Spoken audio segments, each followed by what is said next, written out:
ተስፋ ያልቆረጥኩት ጌታዬ ባንተ ነው። አንድ ክርስቲያን የሚያሰኘው ምኑ ነው ካላችሁኝ፣ ተስፋው ነው። ስለዚህ በየቀኑ የሰው ልጅ አንድ ኦርቶዶክሳዊ ክርስቲያን በየቀኑ ጠዋት ሲነሳ ማታም ሲተኛ ሁልጊዜ ይዞት መውጣት ያለበት የየቀን ስነ ምግባሩ ተስፋ ነው። በየቀኑ የተስፋ ሰው መሆን አለብን። ቀኑን ሙሉ እስመ አንተ እግዚኦ በተስፋ ባሕቲትከ አይደርከኒ አይደል ያለ ቅዱስ ዳዊት።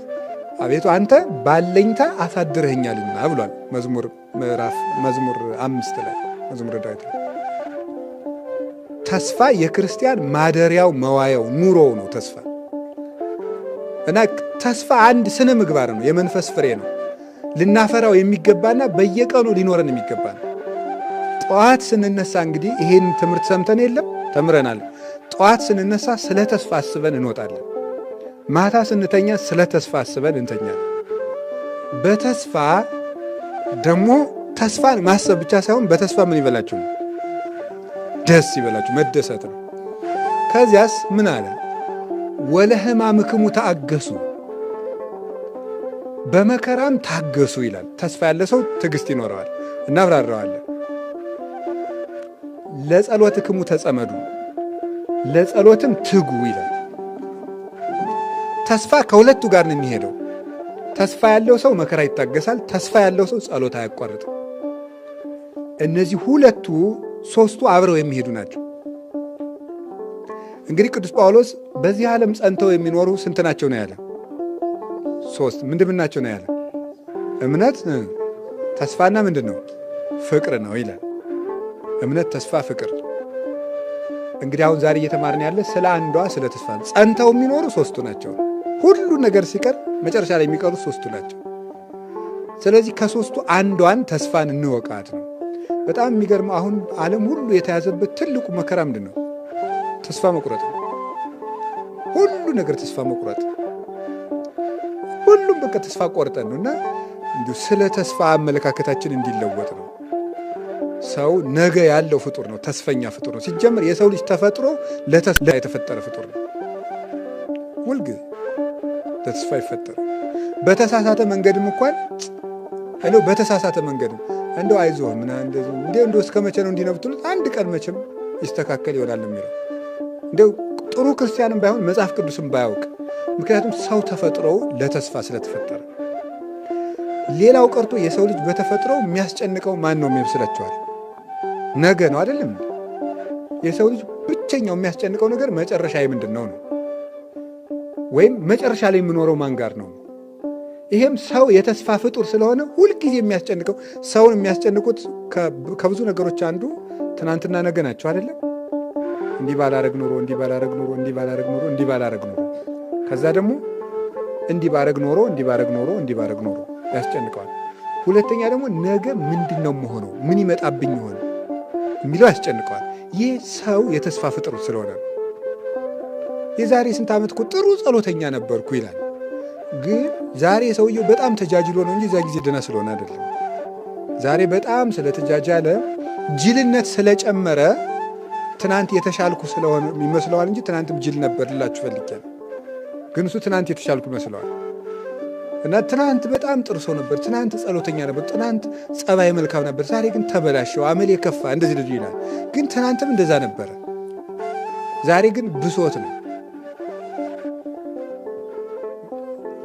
ነው እንጂ ትናንት የተሻለ ሰው ስለነበር ግን በተሰው ጉዳዩ ግን ኦርቶዶክሳዊ ሰው ግን ምንድን ነው የሚያደርገው?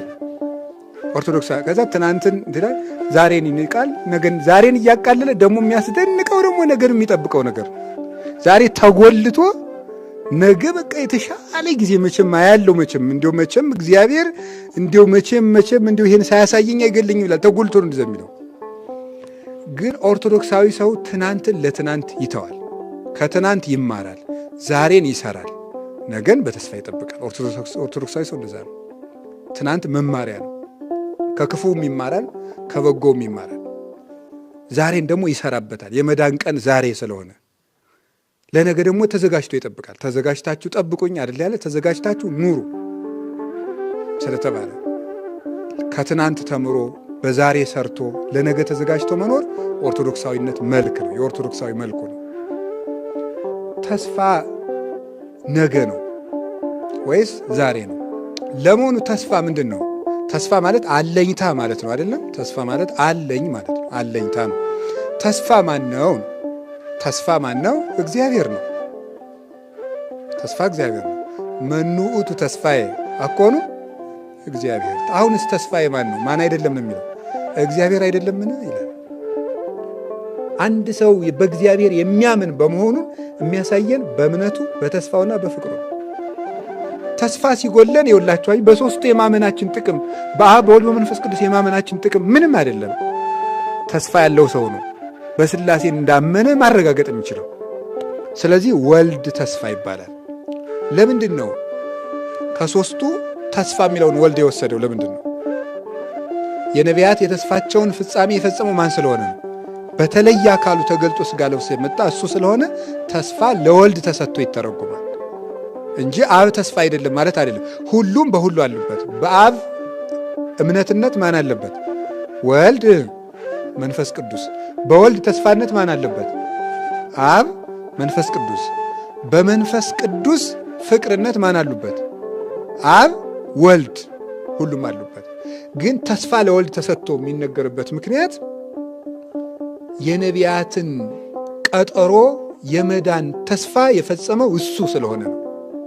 በሥጋ ተገልጦ ሞቶ ተሰቅሎ አስታርቆ ትንቢተ ነቢያትን የፈጸመ የማዕዘኑ ራስ ሆኖ የታየ እሱ ስለሆነ በተለየ አካሉ ሥጋ መልበሱንና ትንቢተ ነቢያትን መፈጸሙን በኋላም ታይቶ ተገልጦ ዋጋ በክበበ ትስብእት ተገልጦ የሚያስረክብ እሱ ስለሆነ ነው።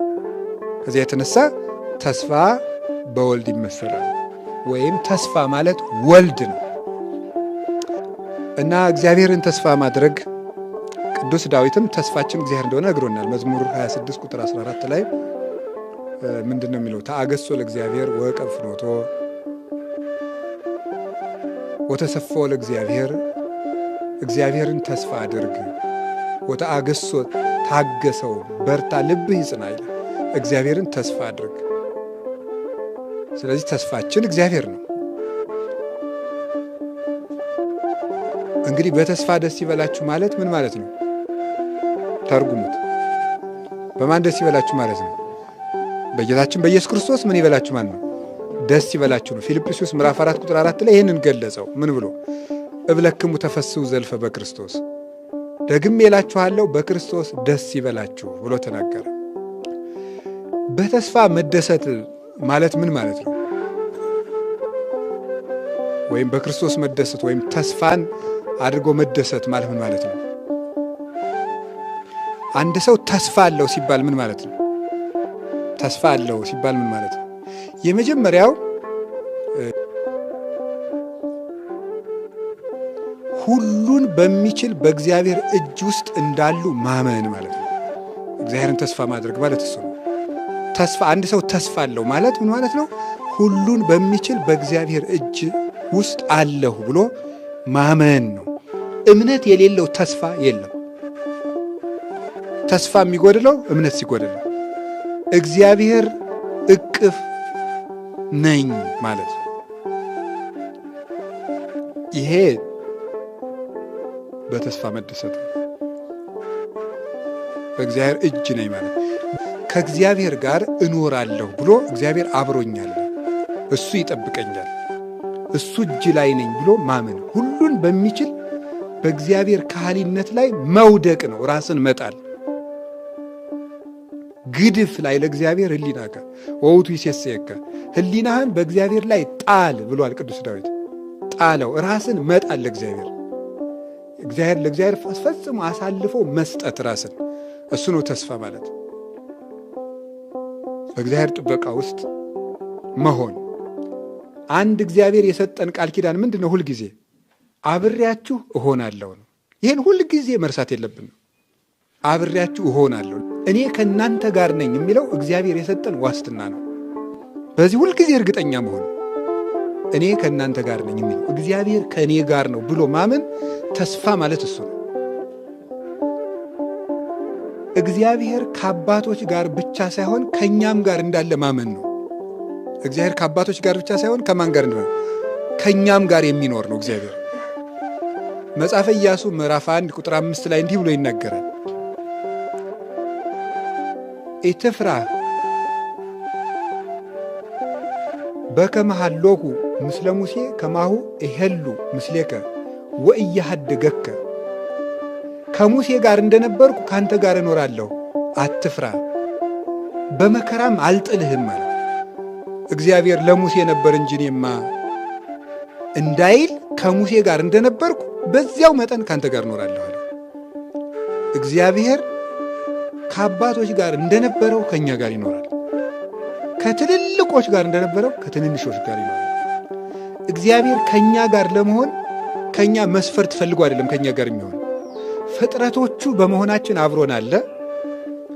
ሰው በመሆናችን አብሮን አለ። ክርስቲያን በመሆናችን አብሮን አለ። ፍጥረቶቹ ስለሆን እንደ ማንኛውም ፍጥረት መልቶ አብሮን አለ። ሰው ስለሆን በአርአያው በአምሳሉ ስለፈጠረን በልዩነት ከኛ ጋር አለ። ክርስቲያኖች ስለሆን ደግሞ ተዋህዶን አብሮን አለ። ያን ነው ማሰብ። ከአባቶች ጋር እንደነበረው ከኛ ጋር ነበር። ከሐዋርያት ጋር ለሐዋርያትስ ምንድን ነው ያላቸው? የሰጣቸው ዋስትና አሁን ምንድን ነው? ወአነ እሄሉ ምስሌክሙ እስከ ሕልቀተ ዓለም፣ እስከ ዓለም ፍጻሜ እኔ ከእናንተ ጋር ነኝ። ሁልጊዜ እግዚአብሔር ለሰው ልጆች የሚሰጠው ተስፋ እኔ ከእናንተ ጋር ነኝ፣ እስከ ዓለም ፍጻሜ እኔ ከእናንተ ጋር ነኝ። እስከ ዓለም ፍጻሜ ጴጥሮስ አለ፣ ዮሐንስ አለ፣ በርቶሎሜዎስ አለ፣ ታዲዮስ አለ። ማን አለ? እስከ ዓለም ፍጻሜ ከእናንተ ጋር ብቻ አይደለም ከሚመጣው ትውልድ ጋር ሳልለወጥ አብሬ እኖራለሁ። ዕብራውያን ምዕራፍ 13 ቁጥር 8 ላይም ቅዱስ ጳውሎስ የነገር እንደዚህ ነው። ኢየሱስ ክርስቶስ ዘትማልም ወይም ወክማውት እስከ ዓለም። ኢየሱስ ክርስቶስ ትናንትም ዛሬም እስከ ዘላለም ድረስ ሕያው ነው፣ አይለወጥም። እኛ ኃጢአተኛ መሆናችን እግዚአብሔር ከኛ ጋር አብሮን እንዳይሆን አያደርግም። እንዳይዋሃደን ግን ያደርጋል። ተዋህዶን እንዳይኖር በክብር እንዳይገለጥልን ያደርጋል። እንዳይጠብቀን ግን አያደርግም። እውነት ለመናገር የበደል መጨረሻ እግዚአብሔር ከኔ ጋር የለም ማለት ነው። እንደዚህ ማለት ልብን ያደነድናል ይላል። ልብ ይደነድናል ይላል ቅዱስ ዮሐንስ አፈወርቅ በድርሳኑ ሲናገር።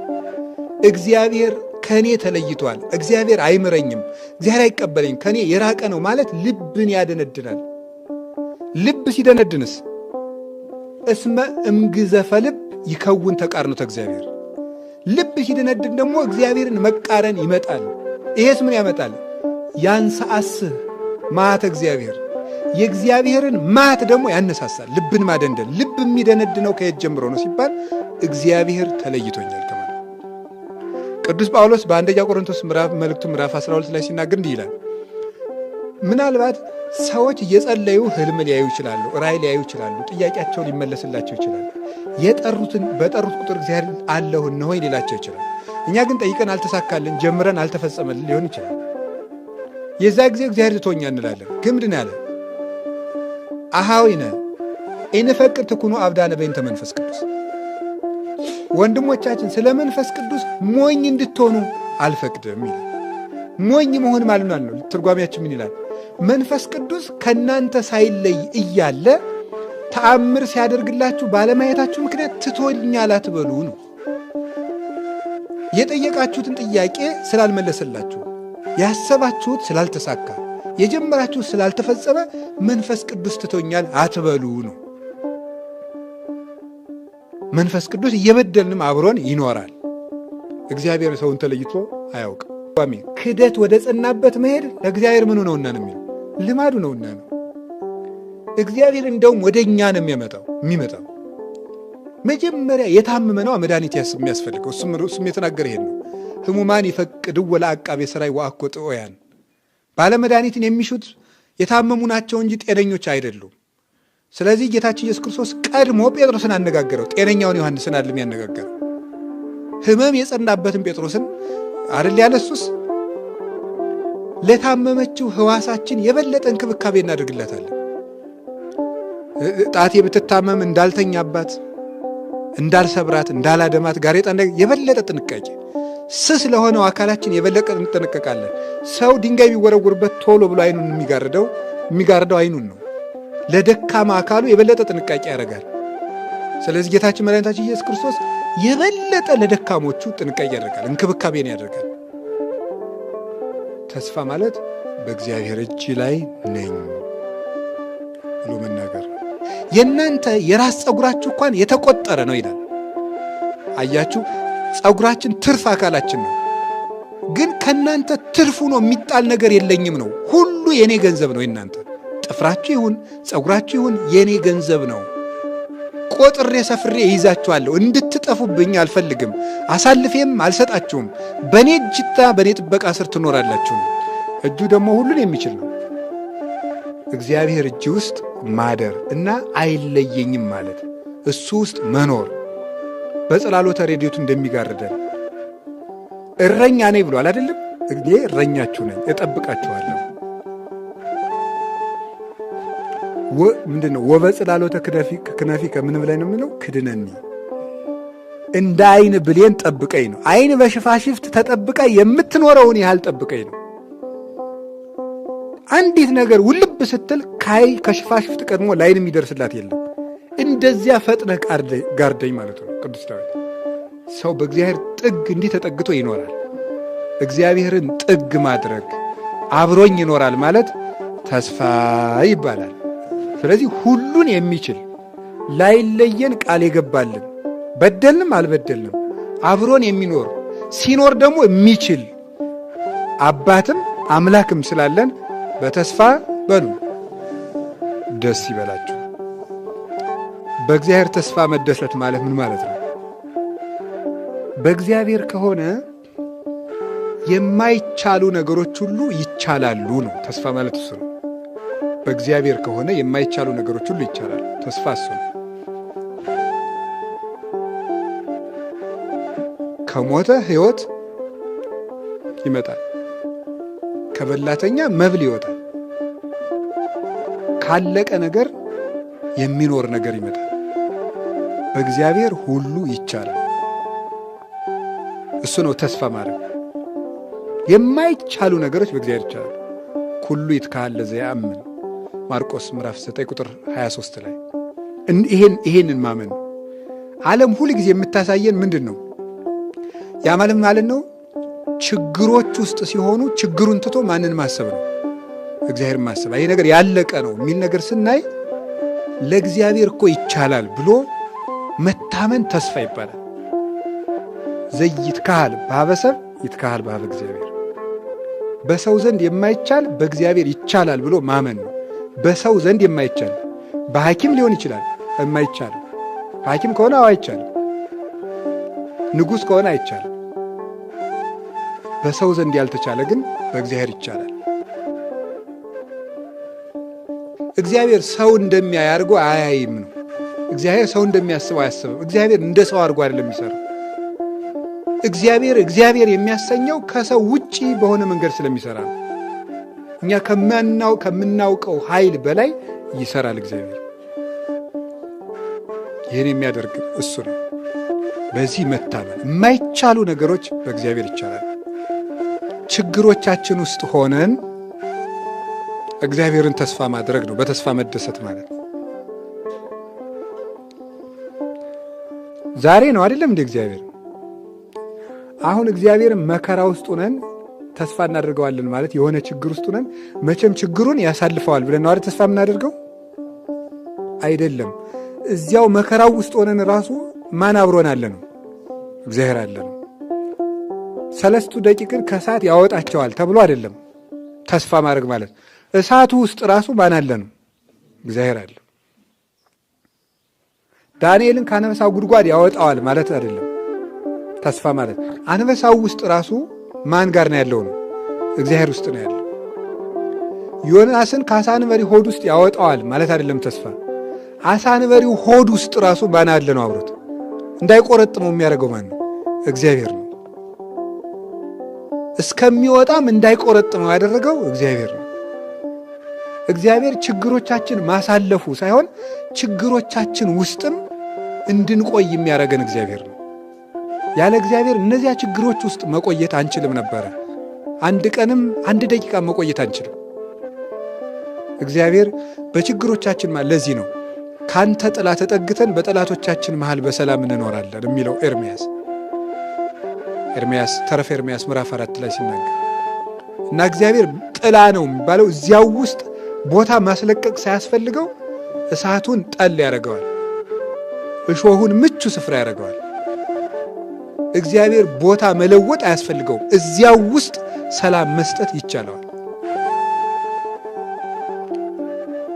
እግዚአብሔር ሙሴን ለማሳደግ ሙሴን በደመና ጭኖ እስራኤል መውሰድ አይጠበቅበትም። የጠላቱን ቤተ መንግስት መኖሪያ ማድረግ ነው እግዚአብሔር የሚችለው ሳይጠበቅበት እዚያው ውስጥ። ስለዚህ እግዚአብሔርን ተስፋ ማድረግ ማለት በቃ ያሳልፍልኛል እግዚአብሔር አንድ ቀን ማለፉ አይቀርም ሳይሆን አሁን ራሱ ማን ውስጥ ነኝ ነው። እስኪ ተናገሩ ሁላችሁ። አሁንም እግዚአብሔር ውስጥ ነኝ ብሎ ማሰብ የሚገባል። እግዚአብሔር በቃ ቆይቶ ሲመጣ ነው እኛ ተመስገን እግዚአብሔር እንደው አሳልፈልኝ። መጀመሪያስ ማን ነው ሲያደርግልን የቆየ? እውነት ለመናገር እኛ እኮ የሚመስለን ችግሮችን እኛ አልፈን ዋላ እግዚአብሔር ያሳልፈልን የሚመስል መጀመሪያ ብቻችን እንደው ስንጣጣር ቆየን፣ እግዚአብሔር መጨረሻ ላይ መጥቶ ሳብ አረገን ነው። እዛ አይደለም። መጀመሪያም እግዚአብሔር እቅፍ ውስጥ ነበር። ያንን ነው ማሰብ። እግዚአብሔር ተስፋችን እሱ ነው። ፈተናዎቻችንን በጎ ዕድል አድርጎ ይለውጣቸዋል። በተስፋ መደሰት ማለት እሱ ነው። ችግሮች ሲመጡ አይ መከራዬ ከማለት ይልቅ እዚህ ውስጥ እግዚአብሔር የሚያመጣው ደስታ አለ ብሎ መቀበል፣ በዚያ መደሰት ነው። መከራውን እንደ በጎ ዕድል። ለምንድነው መከራን አባቶቻችን የሚወዱት? መከራው በጎ ዕድል ስለሆነ ነው። በጎ ዕድል አድርጎ ነው የሚወስደው። በሽታ ይሰጥና በበሽታው ምን ያደርገናል? በረከት ይሰጠናል። አይሰጥም? ይሰጣል። ይሰጣል? አይሰጥም? ቅዱስ ጳውሎስ ውጋት ነበረበት። በውጋቱ ውስጥ ምን ሰጥቶታል? ጸጋ ሰጥቶታል። የሚያስጨንቀውን የራስ ምታትና ውጋት የጸጋ መቀበያ አድርጎታል። እንዲሁም ፈውሰኝ ሲለው ይሄ ከለቀቀ ጸጋው ይለቀሃል፣ ጸጋዬ ይበቃሃል አለ።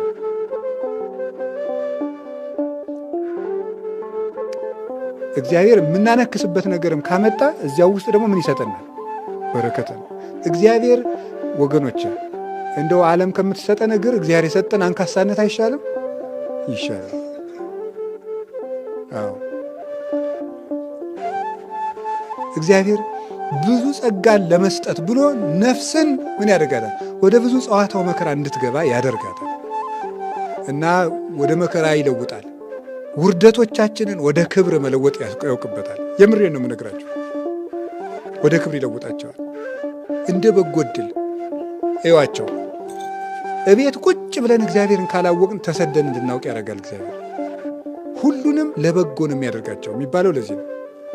እና መከራ ሲመጣ ደስ ብሎ እግዚአብሔር ይመስገንና ቅዱስ ዳዊት ምንድን ነው ያለው? እምንዳቤ አርሃበ ሊተ፣ ከመከራ የተነሳ ምን አለልኝ ነው ያለው? አስፍቶ ሰጠኝ፣ አሰፋልኝ ብሎ ተናግሯል። እግዚአብሔር ክፉ ወጥመዶችን ወደ መልካም ዕድል ስለሚጠውጣቸው በተስፋ በሉ ምን ይበላችሁ? ደስ ይበላችሁ። የማይረባ ማንነታችን ወደ ትልቅነት ስለሚለውጥልን እግዚአብሔር ደስ የሚለን ተስፋ ይሄ ነው። ወደ መጨረሻ ያመጣሁት እንደውም ትልቁ ነው። እውነት ለመናገር ትልቁ ተስፋችን የማይረባ ማንነታችን ስለሚለውጥልን። ተፋቅሮ ያስተኤግስ፣ ፍቅር ትዕግስትን ያደርጋል። ፍቅር ተስፋን ያደርጋል። በሁሉ ተፋቅሮ በሁሉ ያስተአምን ይላል። ተፋቅሮ ወይም ፍቅር በሁሉ ተስፋ ያደርጋል። ሁለተኛ ቆሮንቶስ ምዕራፍ 13 ቁጥር 7 ላይ ሲናገር ፍቅር በሁሉ ምን ያደርጋል የሚለው ተስፋ ያደርጋል። ፍቅር በሁሉ ተስፋ ያደርጋል። እንዳትረሱ። ፍቅር በሁሉ ተስፋ ያደርጋል። ፍቅር በሁሉ ተስፋ ያደርጋል ማለት ምን ማለት ይመስላችኋል? የማይረቡ ሰዎችንን ተብሎ በቃ ገሌ ተመልሶ አይረባም። እንግዲህ አየነው፣ እንግዲህ እንደው ገሌን አየነው የሚባል ሰው ተመልሶ ትልቅ ሰው ይሆናል። በማን ንገሩኝ እንጂ በእግዚአብሔር ይሆናል። በእግዚአብሔር ትልቅ ሰው ይሆናል። የማይረባ ሰው ማለት ነው። የማይረባ ሰው ትልቅ ሰው ይሆናል። በመጠን በእድሜ ልትወስዱ ትችላላችሁ፣ በደረጃ ልትወስዱ ትችላላችሁ፣ በማዕረግ ልትወስዱ ትችላላችሁ። ሰው የናቀውን ሰው እግዚአብሔር ትልቅ ሰው ያደርገዋል። የሚያስደንቀው ይሄ ነው። ያልተጠረጠረ ሰው ትልቅ ሰው ይሆናል። ያልተጠረጠረ ሰው በእድሜያችን ይሁን በማነሳችን ይሁን እግዚአብሔር ከማሰነ ማንነት አውጥቶ የትንሣኤ ብርሃን ለማየት ያበቃል። እውነቴን የምነግራችሁ፣ በራሳችሁ ተስፋ አትቁረጡ። እግዚአብሔር ከኃጢአት ጉድጓድ አውጥቶ ሰዎችን ትልቅ ሰው ያደርጋል። ትልቅ ሰው ያደርጋል እና ደካማ የነበረውን ምንም እንደው ለጽድቅ እዚህ ግባ የማይባለውን ሰው ክርስቶስ ከለወጠው ጣዕም ያለው ይሆናል። ጣዕም የሌለው ሰውዬ ቁልቁል የወረደው ማለት ኃጢአት አውርዶ የሚጥል ነው። ውሃታችን እንደሚፈስ ሰዎች ከክርስቶስ ሲለዩ የወረዱ ይሆናሉ። ወድቀው መቀመቃት ይወድቃሉ። እነዚያ እንደገና ተመልሰው ጣዕም እንዲሰጡ ወርደው የኃጢአት መሰረት የሲኦል መሰረቷ የሆኑ ሰዎች ተመልሰው መዓዛቸው ለሌላው የሚተርፍ ለራሳቸውም ለሌላውም ደስታ የሚሰጡ መሆን ይችላል። ያልተረጋጉ ባካኞች የነበሩትን መልሶ እግዚአብሔር ለሰው ደስታ ጭምር እንዲሰጡ ያደርጋቸዋል። ሰው ጭምር የሚያሰቃዩ ለሰው ረፍት የነሱ ሰዎች ተመልሰው ለሰው ደስታ እንዲሆኑ ማድረግ ይችላል። እግዚአብሔር ነው ይህን የሚያደርገው። የኃጢአት ጥልቅ ውስጥ ሆኖ በዚያ ላይ ድንቁርና ተጨምሮባቸው ገጸ ነፍሳቸው ለእግዚአብሔር የማይታይ ፍጹም ጥቁር ጨለማ የሆኑና ሲኦል የሆኑ ሰዎች ራሱ እግዚአብሔር ውሃው ይሰብሰብ ብሎ በሰበሰበው ጊዜ ለእግዚአብሔር የሚታዩ መልካም ምድር ሆነው ይወጣሉ። ከዚያስ ምን ያደርጋል እግዚአብሔር? ውሃውን ጥልቁን በንስሐ ይሰበስበዋል። መንፈስ ቅዱስ በዚያ ጥልቅ ላይ ሰፎ መታየቱ ምንድን ነው? ድንቁርናም የኃጢአት መቀመቅ ወይም ጥልቅ ውስጥ ያሉ ሰዎችንም መንፈስ ቅዱስ ክንፉን ሰፎ ንስሐ እስኪገቡ ድረስ ያሳስባቸዋል። በቅዱስ ረድኤቱ ይጎበኛቸዋል፣ ያመውቃቸዋል፣ ያሟሙቃቸዋል። ንስሐ እንዲገቡ ያስለቅሳቸዋል፣ ይገፋፋቸዋል። ሞት ትዝ እንዲላቸው ያደርጋቸዋል። ፍርድ ትዝ እንዲላቸው ያደርጋቸዋል። የእግዚአብሔርን ፍቅር አሳስቦ እንዲያለቅሱ ያደርጋቸዋል። ድንገት ያነቃቸዋል። ድንገት ሌሊት ይቀሰቅሳቸዋል። መንፈስ ቅዱስ ምንጊዜም በጥልቁ ላይ ሰፎ ይኖራል። ማለት ጥልቅ ኃጢአት ባለባቸው ሰዎች ላይም መንፈስ ቅዱስ በረድኤቱ ንስሐ ይገቡ ዘንድ ሳይለያቸው ይኖራል። ከዚያ ውሃውን በንስሐ ይሰበስብላቸዋል። ከዚያስ ምን ያደርጋል? ምድር ምን ትበል ይላል? ታብቅል ይላል። እነዚህ ሰዎች እንዲያበቅሉ ወፍሬሁኒ ለመንፈስ ቅዱስ፣ የመንፈስ ቅዱስ ፍሬው ምንድን ነው ይላል? ይታወቃል። ምንድን ነው? ፍቅር፣ ሰላም፣ ሂሩት፣ ትዕግስት። ፍቅርን፣ ትዕግስትን፣ ሰላምን፣ አንድነትን፣ በጎነትን፣ ቸርነትን እንዲያፈሩ ያደርጋቸዋል። ኒ ሀቤ እንቲአየ ሰናይት ርግቤ እስመ አዕይንትኪ ዘርግብ ይላል። አዕይንትኪ ዘርግብ ማለት ምን ማለት ይመስላችኋል? ፍቹ አይኖችሽ እንደ ርግብ ነው ይላል። አይኖችሽ እንደ ርግብ ነው ማለት መንፈስ ቅዱስ በጥልቅ ኃጢአት ውስጥ ባለ ሰውነት ላይ ሰፎ ይኖርና ያንን ሰው ወደ ንስሐ ከመለሰው በኋላ መልሶ እንደማን እንዲያይ ያደርገዋል ማለት ነው። እንደ መንፈስ ቅዱስ እንዲያይ ያደርገዋል ማለት ነው። እንደ መንፈስ ቅዱስ እስራኤል ማለት ነጻሪ ከማምላኩ ካህሊ ከማምላኩ ማለት ነው ይላሉ አባቶቻችን። እንደ መንፈስ ቅዱስ አጥርቶ የሚያይ ያደርገዋል። ኃላፊያትን መጻያትን የሚያውቅ የሰማይና የምድር መጋረጃ ዘመንን ከማየት የማይከለክለው እግዚአብሔርን እያየ የሚደሰት ያደርገዋል። ይህ የንስሐ ኃይል ነው። እግዚአብሔር የማይረቡ ሰዎችን መልሶ እንዲረቡ አድርጓቸዋል። እኔ እና ከሁለት ነገር እንድንጠነቀቅ ነው። እስኪ በተስፋ ደስ ይበላችሁ በሉ። አንደኛው በራሳችን ተስፋ ከመቁረጥ እንድንድን ነው። እውነት ለመናገር ማለት ሰይጣን በምድር ላይ የሚወደው ትልቁ ኃጢአት ተስፋ መቁረጥ ነው። ተስፋ የቆረጠ ሰው አይመለስልኝም ብሎ ስለሚያስብ፣ አይመለስም ወደ ጽድቅ ብሎ ስለሚያስብ። ሁለተኛው እኔ ማሳሰብ የፈለግኩት ምንድን ነው? በሰዎች ተስፋ እንዳንቆርጥ። እንዲሁ እገሌ አይረባም ማለት ማቆም አለብን። ሰማችሁኝ? ጠበቅነው አየነው እገሌ አይረባም አይባልም። ሰው አይረባም ያለውን ማን እንዲረባ ያደርገዋል? መቼ ሊያደርገው ይችላል? መጨረሻ ላይስ ቢሆን በመጀመሪያው ዓመት መጣ ፍሬ አላገኘ ማለት በወጣትነታችን ነው። አሁንም ደግሞ እንግዲህ እነዚህ ሰዎች ታገስኳቸው፣ እንግዲህ 20 ዓመት ታገስኳቸው፣ ምንም በ20 ዓመታቸው ፍሬ አላገኘኋቸው አይረቡም አይልም። አሁን እናንተ አንድን ሰው 20 ዓመት ለፍታችሁበት እንደው እንግዲህ ይረባል ትላላችሁ? አንልም። 20 ቀንም የሚናገር የለም። ከዚያስ ሁለተኛው ዓመት መጣ፣ በጉልማሳነት መጣ። ከ40 እስከ 60 ዓመት ደግሞ አሁንም ቢሆን መምጣቱን አያቆምም እሱ። እዚህም ውስጥ ፍሬ አላገኘም። አንድ ሰው 60 ዓመት ሙሉ ለፍታችሁበት እንዴት ተስፋ ትጥሩበታላችሁ? ከዚያስ ሶስተኛው ዓመት ላይ መጣ። ከ60 ዓመት በላይ ባለው በሽምግልና ዘመንም እግዚአብሔር በእኛ ላይ ሁልጊዜ መመላለስን አያውቁም። አርጅቷል እንደው ብሎ እንግዲህ አርጅቶ እንግዲህ አይረባም አይልም። በስተርጅና ይመጣል። መጥቶ ደግሞ መጨረሻ ላይም ቢሆን ይመክረናል። ይኸው ሲወለድ ንጹሕ ሆኖ ተወልዶ በሕፃንነቱ ያልተስተካከለውን፣ ወጣቱ ነው ያልተስተካከለውን፣ ጉልማሳው ነው ያልተስተካከለውን፣ ኑሮ ያልተስተካከለውን ወንበዴ እኮ ሲሞትም ቢሆን መለሰው አይደለም? ሲሞት ራሱ መለሰው። እስከምንሞትባት ነፍሳችን እስከምትወጣ ድረስ ክርስቶስ ከእኛ መምጣቱን አያቆምም። ነፍሳችን እስከሚወጣ ድረስ መድኃኔዓለም እኛን ከመፈለግ የሰለቸበት ጊዜ የለም።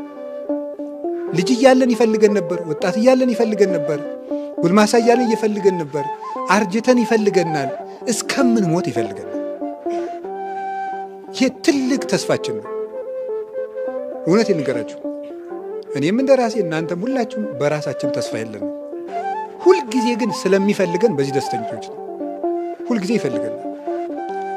የሰው ልጅ የጠፋውን ምን ሊያደርግ መጥቷል? በቃ በጣም ነው የሚገርም።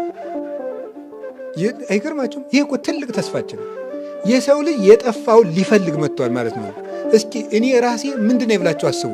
የጠፋሁ ነኝ ብላችሁ አስቡ። እስኪ የጠፋሁ ነኝ በሉ እስኪ። ግን አሁንም ምን ያደርግልናል? ብንጠፋ እንኳን ማለት ነው። እንዲህ መጥፋት እኮ አለመኖር ማለት ነው። ብንጠፋ ራሱ እግዚአብሔር ይፈልገናል። የሉቃስ ወንጌል ምዕራፍ 15 ላይ ያለው ምንድን ነው? ያ ዕቃ ጠፍቷት የምትፈልገው ሰው ምንድን ነው? መኖር እኮ ቢያንስ እንደው በቁሙ ኑሮ መበላሸት አለ። መጥፋት እኮ አለመኖር ነው። ፈጽሞ እግዚአብሔራዊ መልካችን ጠፍቶ ሌላ ቁስ እስከምንሆን ድረስ ነው ማሰብ ያቆምን ሰዎች እስከምንሆን ድረስ። እስከዚያ እንኳን ብንወርድ እግዚአብሔር ይፈልገናል። እግዚአብሔር ከፈለገኝ እኔ ሰው ባይፈልገኝ ባይፈልገኝ ስለሚፈልገን በተስፋ በሉ አቤት። ዓለም የሚፈልጉትን ምን ያደርጋል? ይፈልጋል። እግዚአብሔር የማይፈልጉትን ይፈልጋል። የማይፈልጉትን ጭምር ነው የፈለገ እኮ። ይህ ውስጥ ለሚቸነክሩ እጆች እኮ ነው አባ ስራይ ሎሙ እያለ የጸለየላቸው ለሚወጉት እጆች። እና በእግዚአብሔር ተፈላጊ ነኝ ማለት ሁልጊዜ ብርታት የሚሆን ጉልበት ነው። ተስፋ የምናደርገው ለምንድን ነው? መንግስቱን ስለሚያወርሰን ተስፋ እናደርገዋለን። ተስፋችን ያ ነው እንግዲህ የምንጠባበቀው። መንግስቱን ያወርሰናል።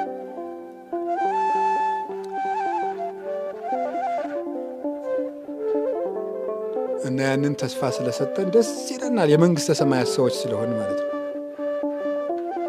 የመንግስተ ሰማያት እድል ስላለን ደስ ይለናል። እንዴት ቃል ገብቶልናል። መጥቼ ምን አደርጋችኋለሁ ብሎ እወስዳችኋለሁ ብሎናል። ከዛስ እወስዳችኋለሁ ብቻ አይደለም፣ መጥቼ ወስዳችሁና የሆነ ጥሩ ቤት አኖራችኋለሁ አይደለም ያለ። ምንድን ነው ያለ? ከእኔ ጋር ትኖራላችሁ። ደስ ነው የሚለው እኮ አይላችሁም? ንገሩኝ እንጂ ማለት ኃጢአት ስንሰራ ብንረሳውም እስቲ ባይሆን አሁን ደስ ይበለን። ባይሆን ከማን ጋር ትኖራላችሁ ነው ያለ? ከኔ ጋር ይህ በጣም ነው ደስ የሚለው። እሱ ጋር የመኖር እድል እውነት ነው ማየት እንኳን ድፍረት የሌለን ሰዎች እሱ ጋር የመኖር ይገርማል እኮ። እንዲሁ ከክርስቶስ ጋር መኖር እንዴት ያለ እድል ነው በእውነት። ከሱ ጋር ለዘላለም ሳይለዩ መኖር። መንግሥተ ሰማያት አውርሳችኋለሁ ከሞት አድናችኋለሁ ቢለን እሱም ድንቅ ነው። ግን ይሄ ባልደነቀን የሚደንቀ ግን ማንኛውም ሰው ከንጉሱ ቤት ከንጉሱ ጋር እኩል ይኖራል።